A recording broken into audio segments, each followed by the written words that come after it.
அஸ்ஸலாமு அலைக்கும் வரஹ்மத்துல்லாஹி வபரகாத்துஹு. Good morning to all.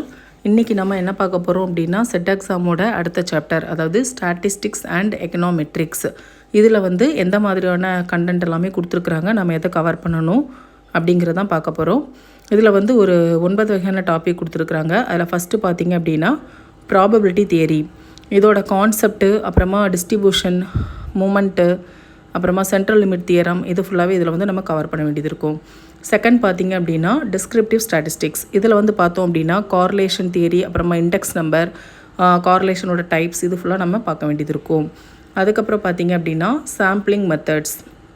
இதில் சாம்பிளிங் டிஸ்ட்ரிபியூஷன்ஸ், அதுக்கப்புறமா அதோட மெத்தட்ஸ் ஃபுல்லாக பார்க்கணும். Next hypothesis testing. இதில் ஹைப்போதீசிஸ் ரிஜெக்டா இல்லை அக்செப்டா அப்படிங்கிறத நம்ம பார்க்கணும். அடுத்து பார்த்திங்க அப்படின்னா லீனியர் ஈக்குவேஷன். இதில் அதோட ப்ராப்பர்ட்டிஸ், அதுக்கப்புறமா டைப்ஸ் ஃபுல்லாக பார்க்க வேண்டியது இருக்கும். நெக்ஸ்ட்டு பார்த்திங்க அப்படின்னா identification of the problem identification பண்ணுறதோட டைப்ஸ் எல்லாம் பார்க்க வேண்டியது இருக்கும்.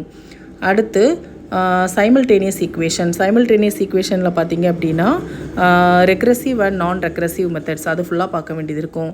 தென் டிஸ்கிரிப்டிவ் சாய்ஸ் மாடல், இதுவும் ஒரு இம்பார்ட்டண்டான கான்செப்ட் தான். அதுக்கப்புறமா டைம் சீரீஸ் அனலைசிஸில் உங்களுக்கு ஒரு 4-5 டைப்ஸ் இருக்கும். நீங்கள் அதையுமே ஃபுல்லாக கவர் பண்ண வேண்டியது இருக்கும். ஸோ அடுத்த வீடியோவில் நம்ம 4th என்ன கான்செப்ட் கொடுத்துருக்காங்க அப்படிங்கிறத பார்க்கலாம். இப்போ நம்ம எக்ஸ்பிளைன் பண்ண சாப்டரில் உங்களுக்கு ஏதாவது டவுட் இருந்துச்சு அப்படின்னா நீங்கள் மெசேஜ் பண்ணுங்கள். நான் அதுக்கு உங்களுக்கு தனி வீடியோ நான் அப்லோட் பண்ணுறேன். தேங்க்யூ.